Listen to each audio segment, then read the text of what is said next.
today's Pet PD webinar being brought to you by Red Conferencing. My name is Sharon Bell. I'm the National PD Manager at ACPET. We want to make sure that your webinar experience stays as smooth and interactive as possible. So take a moment, hold the bottom left corner of your screen. We're going to set there the chat box. This chat box is the main way that you can communicate throughout today's webinar. We really encourage you to be interactive, so please don't put any comments or invites or questions that you may have into the chat box throughout the presentation. You will receive a recording of today's webinar. It will be sent to the next couple of days, and that will then give you access to all the materials and that take place during the webinar. And finally, please don't hesitate to contact us here at APD, as we're always have, and we're keen to hear any suggestions you might have, and topics or other things that you'd like to see in the PD arena. Enjoy today's webinar. Welcome everyone to today's webinar, which is being presented by Rod Can, the ACPET CEO. Today's topic is going to be Australian private education, an era of change. Without any further ado, I will hand over to Rod, but it is an interactive webinar, so please feel free to make use of the chat box in the bottom left-hand corner at any time throughout today's webinar. Thanks so much everyone, and over to you.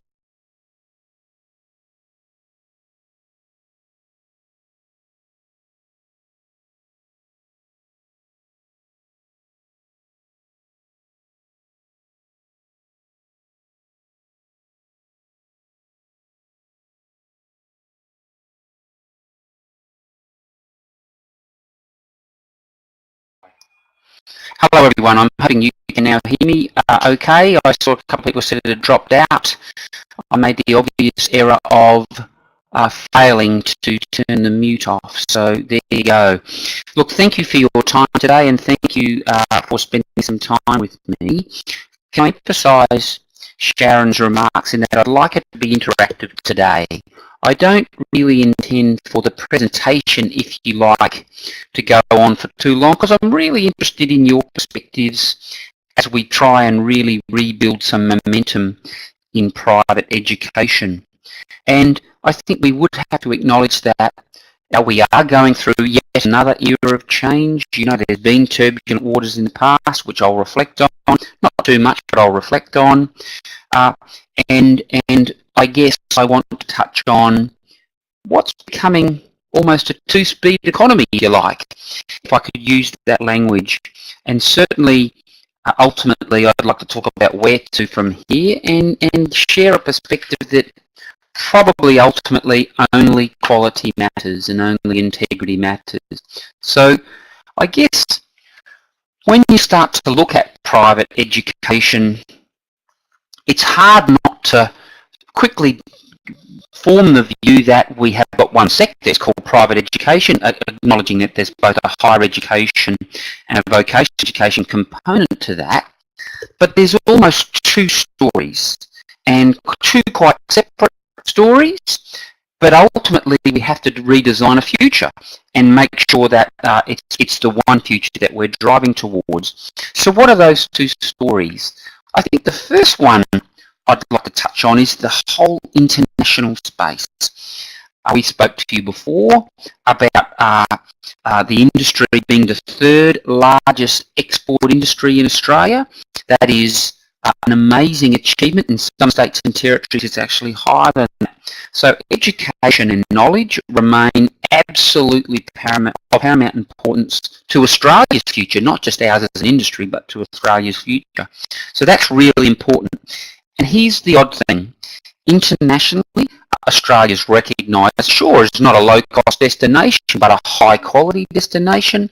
Private colleges are seen as having integrity, great products, good services. Naturally, you're only as good as your last student, so we have to remain very focused on that. But when you engage internationally, which I do, Australia's seen as a successful player in the international marketplace. Now, naturally, we should say there's always risks to that. Price is one, so the ever-fluctuating dollar. But more importantly, there's always risks around visa changes or the notion of visa changes, and perhaps we should also say the rhetoric around visa changes, which can often send wrong signals to our international students and potential students that might infer they're not welcome in our country. And of course, there's a visa review underway at the moment, so we're very mindful of that. But regardless, international success story for Australia. And then when you reflect on the domestic scene, okay, there's again a couple of dimensions to that. Higher education seen as very credible providers, but we do get a sense at times that the regulators see it as slightly higher risk domestically. It's harder to get traction around government reforms, and we'll talk about the higher ed model in a moment and the legislation.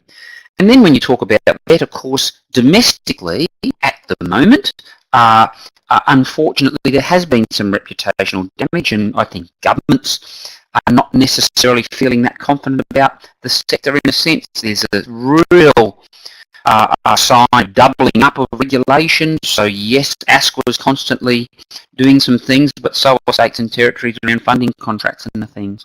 And there's been some market share impact to that. So my main message, one sector, yes, but two stories. It's very interesting. Probably the same providers quite often, but internationally they're applauded for their quality, and domestically there seems to be a hesitation. So the question for us is, and the question for us really as a membership organisation, what can we do about that?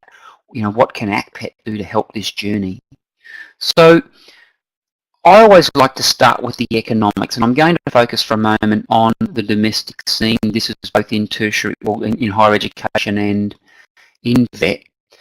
But regardless of where you look, Australia does have a growing economy. And if you look at that OECD position, you know, more than 5 million jobs, almost 40% of Australian jobs that exist today have a moderate to, high likelihood of disappearing in the next 10 to 15 years due to technological advancement.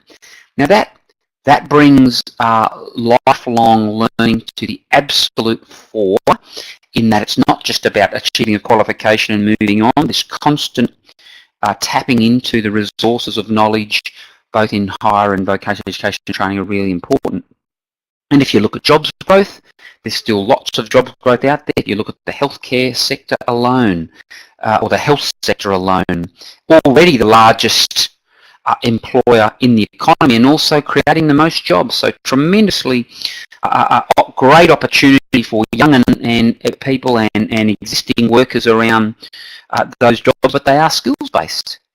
IT is not necessarily a career on its own, because it's invading everything that we do. And so the notion again for all of us to be able to tap into these components or subjects or competencies, whatever you want to call them, to keep our skill sets active remain important. And then when you look at the data around that, young people today can probably expect to have between 15 and 20 jobs in their career. And yet if you look at VET, we have a occupationally focused skills system, different in higher education, because it's about knowledge and perhaps there's learnings there. So my concern, when I reflect on all of that, my concern is, whilst there may be a public versus private debate happening in the country, it is simply not conceivable. It's not conceivable that those types of skills demands, knowledge demands can be met by just the public sector. We need a vibrant, diverse, flexible private sector. I was at an industry forum recently, and the employers in the room all talked about why they, it was both TAFE and private sector was there, but why they engage with the private sector, because you guys can custom fit a product and deliver. So I guess my message is there might be two stories at the moment, but ultimately we are needed, and we want to work out how can we move ahead. So, you know, I'm going to reflect briefly on what's happened. I don't want to, we've talked about this in the past, so I don't need to overplay that. I do want to reflect on the profile of what's happening in demand, the issues in the sector, and most importantly where to. And I'd really appreciate your help with some of that, because certainly ACPET's board is very focused on the future, but we'd love to hear your story as well. So when I have a look at private vet in Australia, because that's where let's face it, that's where some of the collateral damage has happened. And yet gee, the private sector plays an important part. You know, over 3,000 providers delivered to, 58% of total vet activity in 2016. So mainstream. Now, there's no question that's dropped from 2015, where we delivered about 75% of effort. Now, when you unpack the numbers, because it's important that we do, the private sector is without question delivering more shorter courses, and by that I mean groups of competencies. We're seeing a real growth in single competency enrolment, so someone comes in and gets a subject and gets out. And you're actually seeing growth now. Now, people are telling me it's the first time, but perhaps it's the best data we've got. But we're seeing real growth in unaccredited training, and I've heard from some really good quality providers in hospitality and a range of other industries that say employer skill needs are increasingly being delivered by private RTOs, but in a non-accredited way, because it just means they can be customised and the like. Now, understood, but that presents, I guess, some storm clouds on the horizon for what is a proud sector. And we need all of these other reforms around Australian training products, quality and regulation to certainly be conducive of that. So positive story, dropped off, and we know where it's dropped off. There's certainly been drop off in diploma and advanced diplomas because of what's happened, and that is impacting. But TAFE's obviously probably hurting as well. In terms of government funding, we know we're not the major player in government funding, because in a lot of states and territories, because that's where it's funded, that funding is quarantined for TAFE. But that's okay. Like, almost 400,000 enrolments is pretty sizable. And of course, overall, we've seen government funding enrolments are declining across the nation. Then when you add the higher ed sector, now sure, we're much smaller compared to those big, massive public universities, but every quality measure and everything that comes out, whether it's in Quilt or a range of other surveys, private higher education providers are being recognised by students in their droves as being the absolute upper end of quality. Of course, we've got the University of Notre Dame in Western Australia, which is often being singled out as the number one in terms of student satisfaction and the like in the country. Enrolments are growing, albeit off a low base. A good success story, really. And yet government still seem to have hesitation to back us, and I'll touch on that. So there's a graph. I hope you can see that okay. That just goes to show that in the vet sector, the numbers of students have been dropping. A little bit of growth in 2016, largely driven by New South Wales and largely driven by what they call a skill set, so not full qualifications. So that's pretty interesting. I think it would be seen, would almost be seen as heresy in some of the other sectors. So when you look at our share, I just like to do this so we know where we fit. The private sector is going okay. We're starting to decline. That's because government funding is declining, because more barriers are being put in place to access the funding, and it's being quarantined to TAFE. They're starting to respond, and that's not the key driver for us. When I meet with many of you, you tell me TAFE aren't your competitor. Yes, there's a benchmark there, but ultimately you're delivering in a very different way, and a very different product. But this is where the notion of storm clouds start to impact on us, and we need to think about how can we better, how can we be better, how can we have a stronger advocacy base, how can we develop programs that can add more value, because higher education is growing in terms of our overall investment or expenditure. Now, I appreciate the higher education reforms are before the Senate at the moment, and none of us are quite sure where that will land. That's a pretty interesting science. School education, no politicians ever game to cut school funding, but the vet sector is, particularly when you look at it on a sectoral share, in a sectoral share sense, is in desperate trouble. It is not only not keeping up, it's not keeping up with the other sectors, so the gap's getting bigger. And what we're seeing is perverse incentives, if you like, for students to make uninformed choices and head to higher education when perhaps the interest might be in or better served by going into vet. And that's a worry for us. Don't get me wrong, I want people to go to higher education, but it has to be an informed choice. So then when we look at the policy environment, and this is of course one of the stories, this is all, you know, if I said there's two stories, this is all one of them. And let's look at the current policy debate.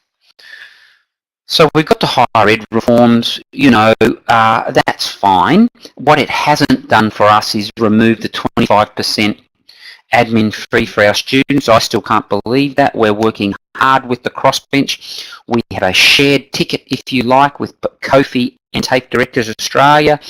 We're pushing the crossbench hard, but it has not even been included in the bill and hasn't been included in the Senate committee report. Pretty disappointing. Lots of nods and interest and acceptance of the position, but it just doesn't seem to be a high priority. Then when you look at, which I think is even a bigger risk to us, is the uncapped university enrolments and provision of government subsidies at the sub-bachelor level.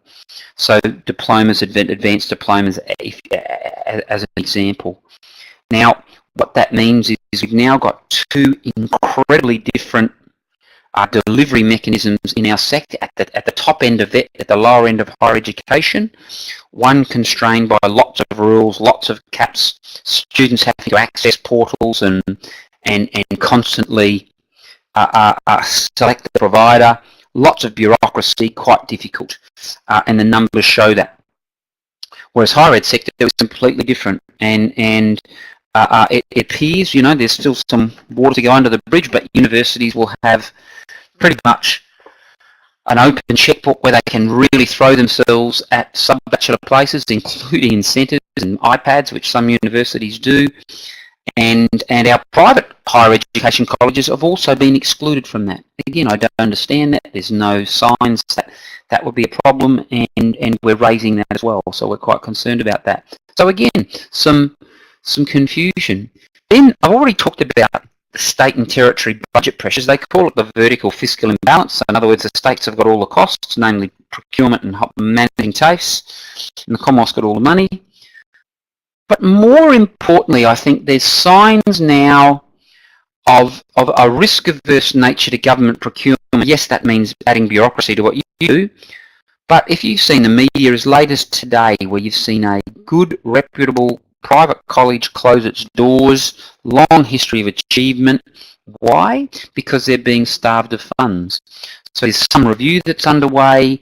Government freezes payments and expects a private provider without notice to be able to have the working capital to keep going for months on end. Now, if you're involved in the vet fee help space, this is another development where departments do reconciliations. They say you owe money back. That's fine. None of us would begrudge that. But you're given 30 days. And a payment plan can often mean, oh, well, we'll give you, 60 days to pay back millions of dollars that was paid appropriately to you under the old scheme as we transition to the new one. And all that's doing is putting lots of our colleges at risk. And it really worries me. And I think it's unfair. And we are certainly engaging with government about this. Doesn't seem appropriate, that we have to have better strategies, all about payment plans, happy to have it reconciled, but this notion in a risk-averse environment, and I don't understand the decision, but I understand the context that they're worried about getting money back, but our strong emphasis is that they're putting at risk getting the money back both at the state level and Commonwealth level, because they're making providers, rush to this. And dimension that worries me certainly, and again it shows we've got two different stories. And well, you know about that one where contestability hasn't been managed well. Yes, there's been some poor provider behaviour, but it was missed by government in the design of the scheme, and yet we are being held responsible for it. You've seen the numbers. If you're hurting, you know why. Put simply, 3 years ago, government was spending about, underwriting about 2.9 billion in loans. I acknowledge not all of that was probably legitimate. We know that now, but the fact that's dropped down to 78 million in the first half of 2017, and no one seems worried about it. I don't mean you, I mean in government. That's just an alarming shift, and that's what we're grappling with. That shows a complete lack of confidence. And in terms of both higher education and vocational education, domestically in terms of this story, how should it work? We fundamentally believe that it's about student choice. Forget about public and private. If a person is contemplating an education regime, a program, they should have a right to choose. Sure, they should have the information on the performance of the providers, they should have the information on job outcomes, all that sort of stuff. But the notion that is, if you want a government subsidy, you can only go here, and that's subject to a class size minimum of whatever it might be. I just don't think that works. We really encourage governments to have their stewardship function, not to use the black hand of the market to manage it, but to keep an eye on payments, to keep an eye on bleeps in enrolments. Now, one of the challenges we've got is that the regulators, both of them really don't have ready, and I mean TEQSA and ASQA, or the Victorian or Western Australian equivalents, don't have ready access to data.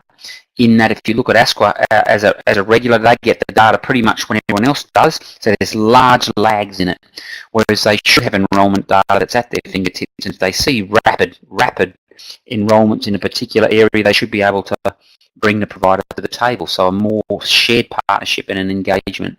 But governments do need to not just sign checks. They shouldn't just suspend payments without good reason, but still they need to keep an eye on it. Outcomes, yes, so there's a bit of a, this is the pendulum swing, if you like, in the sectors. It swings from inputs to outputs to outcomes at times, but certainly qualification attainment remains relevant. Completion rates are always there. It's not the only thing in either sector when students like to come and go. Job outcomes, just knowledge improvement, they're all absolutely relevant. We want a diversity of providers. The private sector naturally has more smaller providers than the public. In VET, more than half of our colleges have less than 100 students, was the last data I saw, but lots of us are small, and that's a good thing. But that's not necessarily accepted by the policymakers. And in the higher education sector, of course, we're smaller. We don't have access to government-supported places, so we're going to be more expensive, and our students have to pay a 25% fee, just despite the fact that satisfaction rates are really, really high. And again, I reflect back on that industry discussion. Innovation is the key. Conformity will ultimately fail us. And I think it was Albert Einstein that once said that he was surprised that any innovation or entrepreneurship could survive formal education. And that's because there's a risk-averse nature to it. And that's our job, to be innovative, to be clever, to be absolutely nimble in the marketplace. So that's one story, and I refuse to accept it's negative. Yes, it's challenging. Yes, we've got difficulties, but I just have to believe that those economic drivers ultimately mean, as long as the government gets its settings right, we can deliver. But then when I go back to international, it's a success story. There's enormous growth across the sector. You can see 280% growth across the private sector in international enrolments. The private sector continues to deliver over 80% of all inbound students in vocational education and training. We're growing in higher education. Now, naturally, we have to keep an eye on canaries in the coal mine.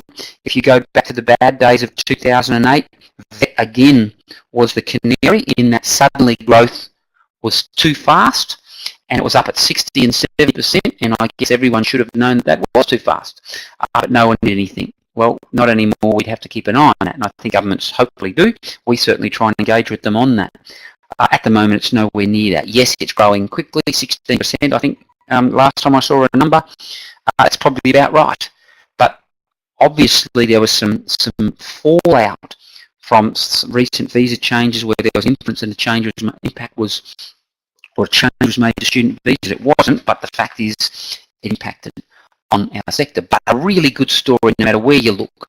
Private, public, higher ed, vet, you wouldn't think they're the same providers. You wouldn't think the regulatory environments were the same, because international students are a very sophisticated marketplace, informed consumers, and they know what they're doing.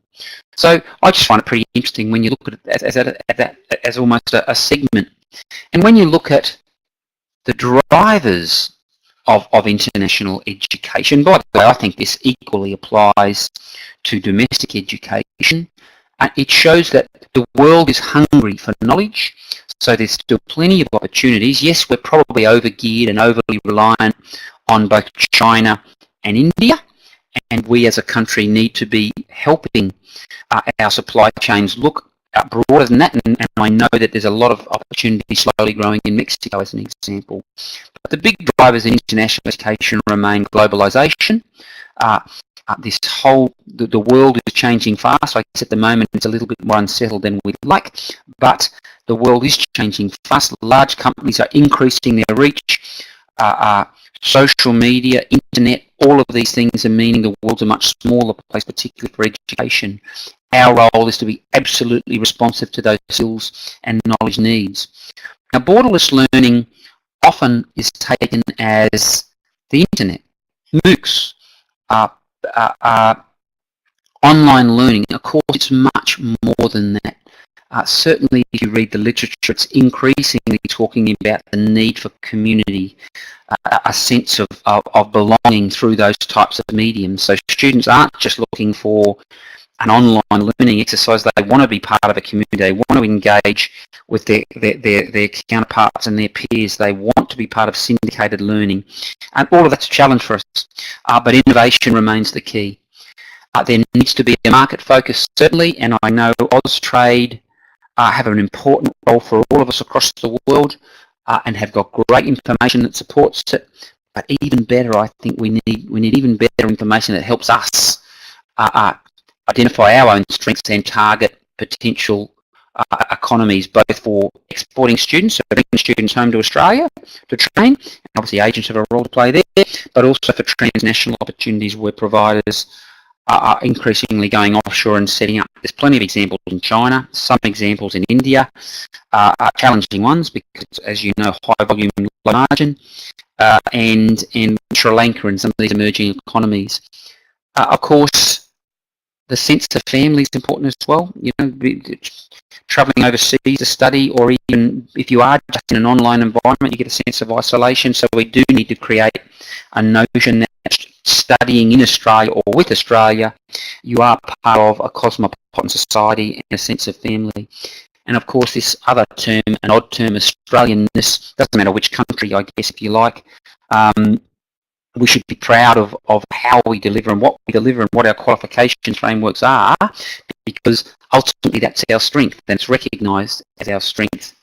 So in my view, pretty exciting stuff when you look at it from a policy sense, or a literature sense, I think, because the policy is probably a bit too narrow and we're not seeing some of the sorts of drives in what we do.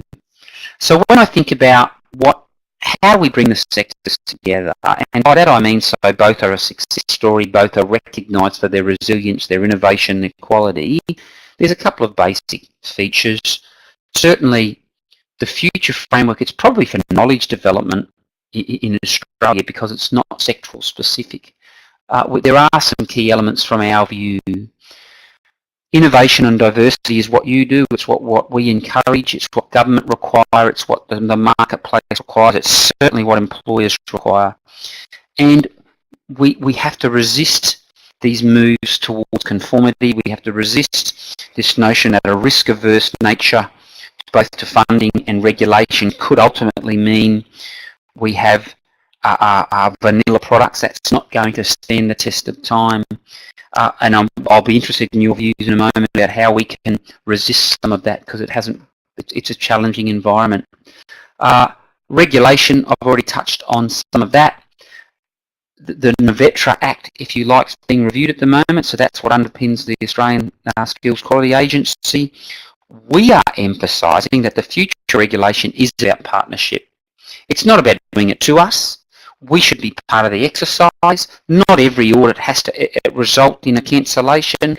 I have seen some examples recently that the punishment did not seem to fit the crime, and we want to be a partnership. We want ASQA to hand over various outcomes of audits to us as a peak industry association so we can work with the member. We can help develop the sector, because sometimes that's what it's about. And vice versa, we want to work with ASQA where providers are genuinely expressing the need for some rectification. Look, our board's on a journey here as well. Yes, we're looking at higher barriers to entry, so it's going to be harder to join ACPET. We are absolutely committed to running a smaller organisation so we can have more confidence in what we do. But it's also about offering alternate products and letting peers certify what you do so we can have our own product around industry certification. And certainly we're in the we've been looking at this for over a year. You'd appreciate we have to get it right. The board has largely approved it now, and we're just putting the final elements of the scaffold, if you like, in place. And I'll look forward to talking to you. Certainly, regulators are very interested in it. We've had conversation with them recently, as are some of the departments. And again, it's just about having a partnership. You know, we don't think we should have to rely on and therefore risk just one audit every 5 or 7 years, and that's your entire future. We just think it can be better than that. Single funding model, now we're nowhere near that. The higher education funding model could never be further apart, I think, than what it is in VET. VET is seen as the poorer cousin, the one you need to control and really have, you know, significant regulatory powers and constraints on growth, and I get why that's fine, but ultimately we just need to make sure the perverse incentives aren't there. Students select higher education because it's best for them, and students select the vocational pathway if that's best for them, and employers encourage both rather than just non-accredited pathways. So I think that's a risk to us as a sector as well. And I guess what I'm fleshing here is just what the roadmap might look like into the future. And I've touched on these last couple of points. That's the qualification versus skills. Lifelong learning, you know, there was a real drive for it in the 80s. It seems to be out of favour now, and yet all the data says it's never been more important. So if a student comes in and gets a bite-sized piece of knowledge and then leaves, that's fine. It would be if that's what a student wants. We just need to encourage them, and everyone needs to encourage them to continue learning throughout their lifetime, like all of us. So there's some key issues there. So it's not always just about a qualification or a skill, and I've already talked about accredited or otherwise. Make no mistake, the data still says achieving a post-compulsory school qualification does make a difference in someone's capacity for a job, so their employability is higher, as is their income potential. So I recently went to New Zealand for the World TVET conference and spent the day with a wide range of players from across the world, certainly largely, you know, Asia and the Pacific, but particularly New Zealand. Of course, New Zealand's just had an election, and there were significant ideological differences between the positions of the two parties, being Conservative versus Labor, and I guess that I lament on that, because you'd like a bipartisan approach to education and its funding, and it's still a little bit unclear what the government looks like over there, but certainly New Zealand providers were very concerned about some of the rhetoric in the campaign, particularly international, because you know New Zealand's doing very well. One party pretty much campaigned on the notion that they were going to make significant cuts. They seem very close to government over there, that's a positive, but they still struggle to get the public policy right. So, you know, it's pretty interesting to see that some of the things we grapple with, they also grapple with internationally in some of our nearest neighbours. Then when it gets to other key issues for us, I think when you look at all this, a lot of it sits around professional development, and I know our colleges across the country are developing their people. The test for us is how can we help that better? Yes, we've relied on webinars for a period of time. You know, all the feedback I read is that our content's great, but we're now starting to look over the horizon and think, well, how can we make a bigger difference to our colleges in terms of their development, and you know, how can we support, whether it's diversifying your business, whether it's you know, ensuring regulatory controls are in place, whether it's just developing, you know, teachers and trainers across various, you know, industry areas. All of that is relevant, or assessment and practice, for example. So, well, you know, over the coming period, you'll see some change to our engagement strategy with you to try and influence some of that.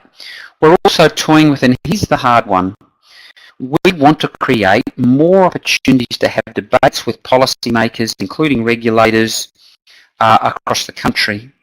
Now, everyone's busy, that's a real challenge for us, but we would like to think we could in a sponsored way, create some real forums to bring you together with panels of whether it's like we had at the conference, the the Chief Commissioner of ASQA, the Chief Commissioner of TEXA, and a range of other players sitting at the table in an after-dinner environment almost to have this engaging discussion to try and influence their thinking, or breakfast series and speed dating like they're trying in Western Australia soon. They're all good stuff, and we really want your perspective on how to make it work for you in a non-intrusive way. We are very mindful that we want to add value to your membership.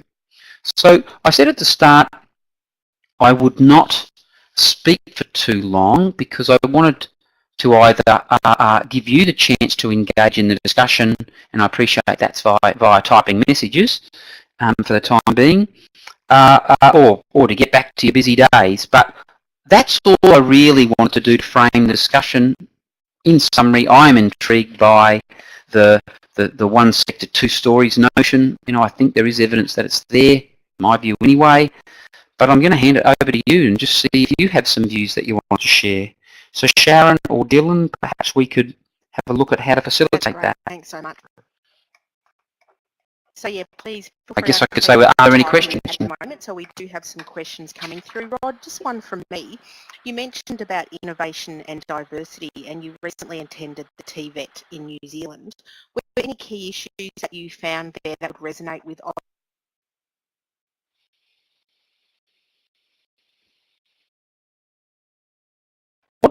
What other nations grapple with at various edges of the spectrum are not dissimilar to what we grapple with. There's a risk to innovation because suddenly you're seen as being out of the ordinary. So you'll attract regulatory attention. That seems to be a common story. Or that you're too innovative and you might be seen as breaching some type of compliance requirement, or that government funding, just the swings and roundabouts in government funding are a real risk. So I think that's it. Now, if I start David's question, and then I'll go to John and we'll keep going. I agree with you, David. We have to kick goals for private education. Now is the time. And we have to think, we're working hard behind the scenes, but it's been pretty hard to get any traction, if any traction. I think we've made traction now at most state and territory government levels. I think we've got more work to do in Victoria, I will say. We have to, and because the sheer critical mass of private education is fantastic. And if government keeps going the way it goes, there's a real risk that they'll have to do everything. They'll have to invest in infrastructure, they'll have to pay for the training, they'll have to manage their providers, that silly stuff. And certainly, if there's a view of what else we can do, I'm happy to hear it, certainly. Now, look, John, I found that decision bizarre, to be quite frank. For those who don't know, the government suddenly decided to change its Centrelink models, and it essentially says that people who are looking for support from under Centrelink can only choose courses that are on the VSL course list. Now, suddenly the VSL course list is being used as proxy for everything.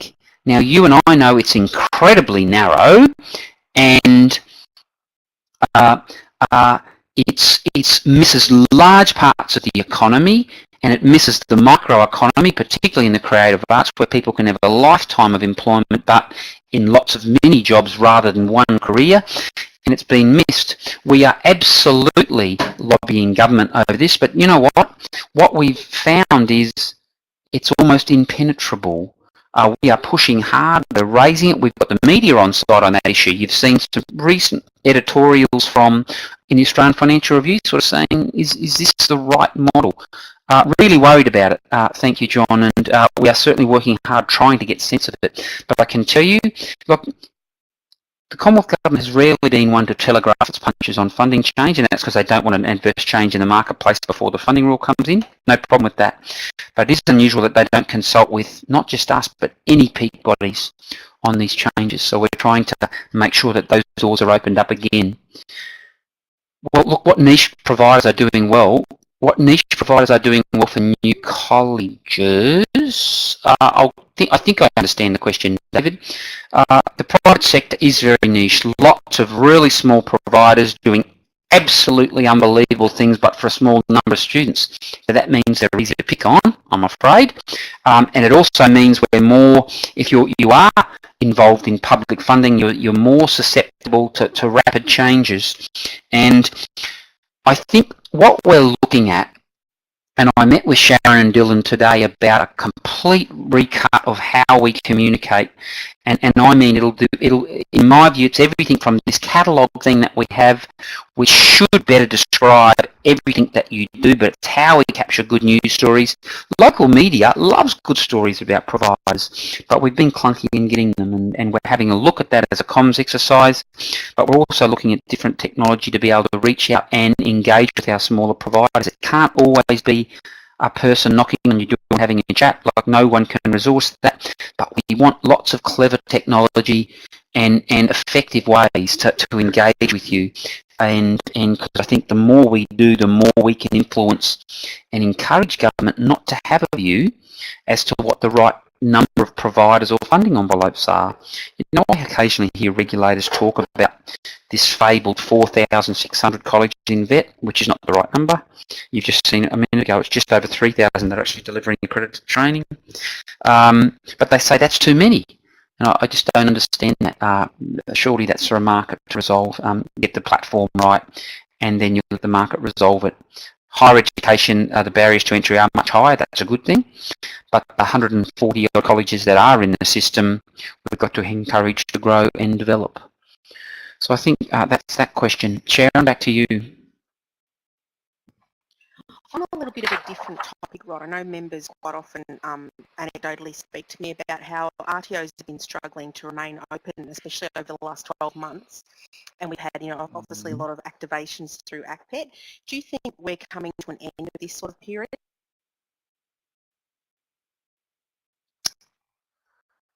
So I should firstly apologise to all of our colleges, because this is pretty much all we've done. We've really been overwhelmed by what has been a major change to government policy, and they've really thrown it all at us. So yes, 20 odd colleges in the last year, 27,000 odd students. If you include TAFE directors in this, we're talking 40,000 students. Unprecedented, yes, and not all of those students we can contact. And there are real challenges, there's no question, between the implementation and compliance with the framework by these providers that have closed, the data quality, which is a complete mess, and being able to claim this stuff through insurance. So yeah, lots of challenges. Do I think it's at the end? Well, no, I don't. I think there's lots of providers out there genuinely struggling, and some of you have spoken to me recently about that, including some people on this webinar. And I think you're seeing funding squeezes now, so whether it's VSL that I've talked about, or vet fee help repayments, whether it's states like Victoria suddenly freezing funding, that puts colleges at risk. So that's a concern to me. Yes, I think the major floods are low, Sharon, but there's a little bit more to navigate yet, and we just have to encourage our policymakers, or demand our policymakers, not to be too risk averse here, to work with the providers who've got histories, and give them a chance to work through this framework and trade out of it, instead of just throwing students on the street. So it does really worry me. John, by the way, you have absolutely hit the nail on the head. For those who haven't seen it, if our students can neither receive VSL or Centrelink, I wonder what is the point of remaining in the regulatory system. Well, there's two elements to that. One of the points is that it makes a difference to the person's life. They can get a qualification, but as a provider, that's really difficult because it adds significant cost. That's not the trend we want, but it's the right question. Too much has been put on this loan scheme. Now, we're seeing the emergence of loan schemes, commercial loan schemes now, and I've spoken to a couple of them. They all want us to endorse the product. That's not what we're proposing to do. But the problem with them is that they're commercial loan schemes. So it really is designed for the existing work market. Yes, they might be on favourable terms, but not as good as the government scheme's ever going to be. So we want to fix the government loan scheme, and I think any of us would accept that each and every one got allowed in and there were no controls. Well, that's changed now. We've just got to get the balance right. And John, we are really concerned that that is going to be a trend that we'll regret. Now, you've seen the OECD data. It's not necessarily ideal for Australia. We're you know, middle of the pack in many senses. If you saw the PISA data today, it showed that Australia's best performing students are probably ranked with the poorest performing students in countries like Singapore, and that's despite us spending extraordinary amounts of money. So it's actually about getting better bang for the buck, and I strongly believe that's what the private sector is about. Is there a rise in online training? The answer is yes. It's now, remember it used to be about delivery mode. Are you studying external, that was online, or in campus? Well, those rules, you know, pretty much don't apply anymore because everyone's doing everything. I know when my children started university and I'd come home and they'd be sitting there for computer and I'd start lecturing them on the importance of getting to not skipping classes, and they'd show me what they were doing. They were sitting there online listening to it either on a blog or in a virtual stream with all the support materials, still asking questions, but able to pause if it wasn't live and you know, really pay attention to it. And that's the future. It's blended learning, and that's how kids learn, and it's better supported. So as long as the technology is right. Yes, online learning got a bad rap in that it was really in its early days about PDFing a few documents and throwing it online. Well, you know that doesn't meet anyone's needs anymore. It's about this interactive community, and the colleges that do it well are fantastic at it. Now, we know it's harder to keep students engaged in a purely online environment, if you like. More support's required, more engagement, but it's still possible. So governments wax and wane on their position on online learning, but ultimately, as I say, it's blurring and it's blending into mainstream, in my view. Do we have any final questions at all for Rod? So it is a great opportunity. If you have any questions or insights that you want to share, please feel free to use the chat box that we have in the bottom left-hand corner, as we do have Rod for a few more minutes. Rod, you were also talking before about, sorry, did you want to talk? No, you asked your question and then I'll add what I was going to say. You mentioned briefly before about how the quality endorsement that ACPEC may be living and how the state bodies have been interested in that.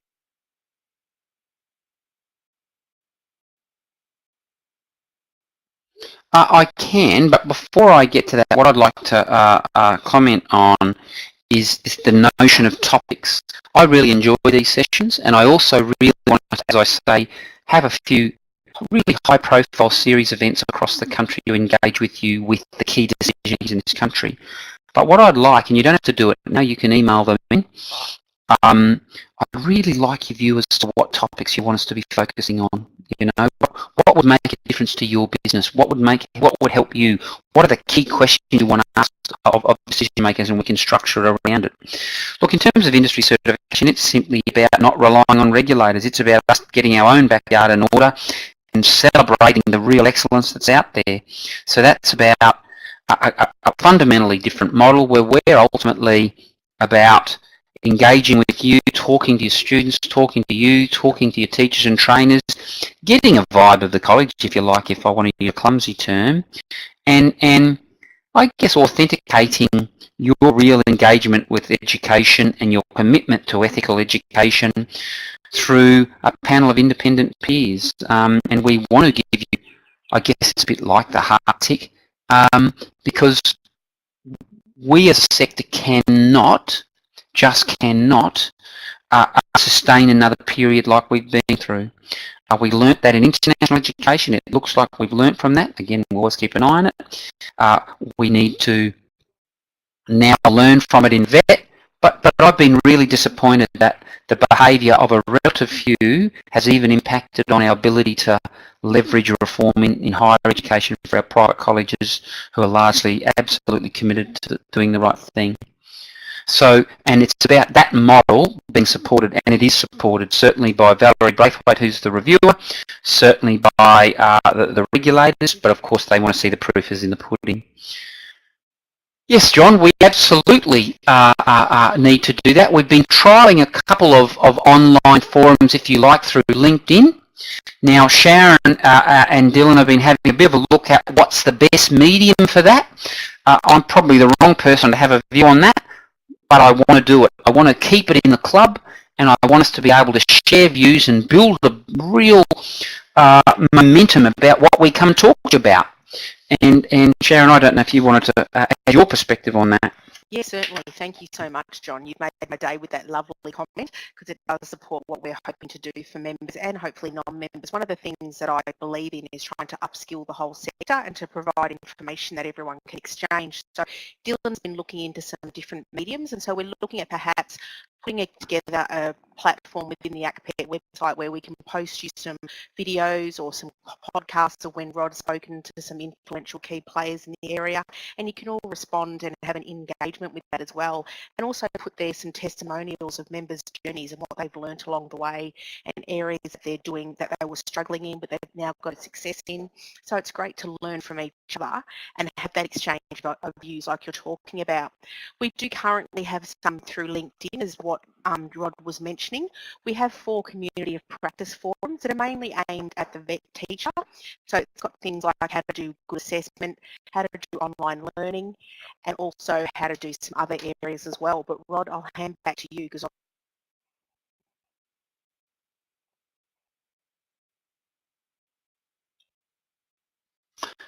Okay, Sharon is cutting out. So what you've seen that email address up there. What Sharon says that we have created some LinkedIn forums, and by the way, they're pretty busy. I guess you'd call them communities. But look, send in if you've got any ideas of what technology would work for you, and we can certainly respond and share with you the communities of practice that are there. And if we get the topics right, we can all work out which ones we want to be in and really get some momentum going. I want the membership to really drive change in the sector. Yes, we've been overwhelmed by some negative stuff, but we're ready, and you know, I really want to be part of it. Sharon, do you want to try and finish that off? I will. Thank you everyone for attending. Want me to do that? And if there are any questions, please feel free to contact us here at PD@ACPET. Otherwise, we look forward to seeing you at another event in the near future. And thank you so much to Rod for his time today. We're really grateful to have that access to him. Thanks everyone, and feel free to exit the room that you're in at the moment whenever you're ready. Thanks so much.